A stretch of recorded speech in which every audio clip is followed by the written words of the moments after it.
Amoy daw. Pasaway ka talaga, oy. Amoy daw. Nilinisan na siguro. Mas maganda to dito. Okay. Oo. Alam, mas okay itong higaan to dito kaysa doon. Di ba? Dito ka natin. Dito na lang. Ayun na. Oo, Wi-Fi. Oo, halika dito. Dito na lang. Kasi yung higaan kasi ang inaano kasi, alam mo naman yun, tagilid-tagilid. Ay, oo, ma'am. Nakita ko na yun si Sir. Oo, maano yun siya sa higaan eh. Oo, masikip yun sa amin. Oo, ano, may bibili ng ano mo? Hindi na.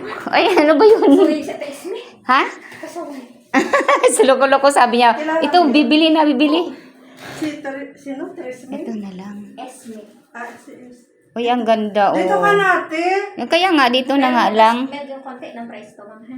Ay, ganon. Mahal pa pala to. Ha? I can see.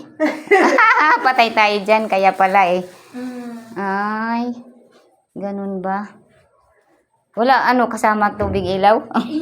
Sa amin din. Ang kanya Talaga. lang dito, monthly juice.